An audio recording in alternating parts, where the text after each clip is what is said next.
Thank you అధ్యక్ష. గౌరవనీయులు ముఖ్యమంత్రి గారు ప్రవేశపెట్టిన తీర్మానాన్ని బలపరుస్తూ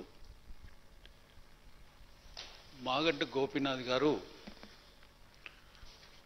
1983 నుంచి క్రియాశీల రాజకీయాల్లో ఉండి నేను ఇప్పుడు ఏదైతే రిప్రజెంట్ చేస్తున్నానో అంబర్పేట నియోజకవర్గము ఇంత క్రితము అది హిమాయత్ నగర్గా ఉండేది.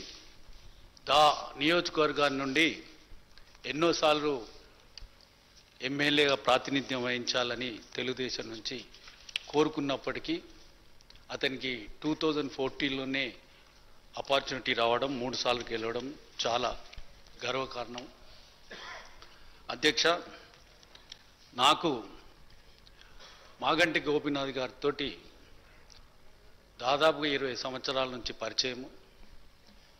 గోపి గారు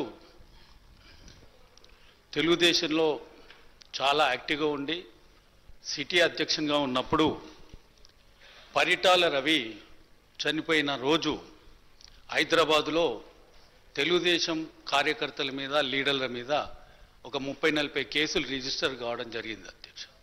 ఆ కేసులలో అరెస్ట్ అయినప్పుడు అందులో సీనియర్ లీడర్లు కూడా ఉండడం జరిగింది. నేను తెలుగుదేశం పార్టీకి అడ్వకేట్గా పనిచేసి అందులో ఆ 30 కేసులను కూడా ట్రయల్ చేసి అక్యూటల్ చేయడం జరిగింది. ఆ సందర్భం నుంచి మాగంటి గోపీనాథ్ గారు నేను బాగా సార్లు కలవడము. లాస్ట్ టైం నేను ఎమ్మెల్యే గెలిచినప్పుడు అతను చేసే కార్యక్రమాలలో ఎన్నో నేర్చుకున్నాం అధ్యక్ష. గవర్నమెంట్ ఇచ్చే కళ్యాణ లక్ష్మి, షాదీ ముబారక్ ఈ స్కీమ్లలో అతను 200 మందికి ఇచ్చినా 300 మందికి ఇచ్చినా ఆడపడుచులను అందరినీ పిలిచి వాళ్ళకు ఒక పట్టు చీర పెట్టి భోజనం పెట్టి వాళ్ళను చాలా అభిమానంగా చూసుకునే వ్యక్తి. అటువంటి విషయాలు ఎన్నో నేర్చుకున్నాం అధ్యక్ష.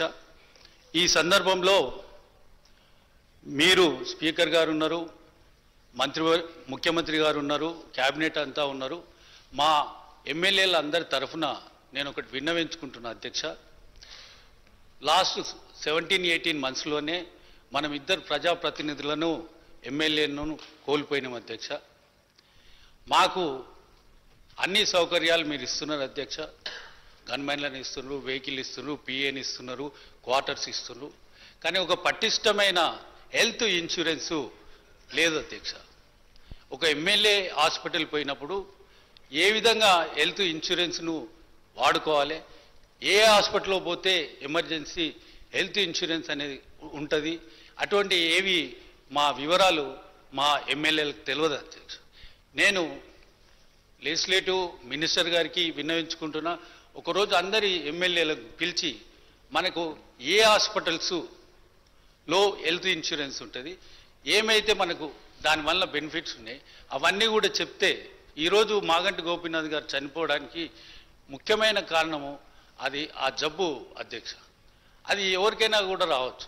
మనము 2 ప్రజాప్రతినిధులను కాపాడుకోలేకపోయినాము.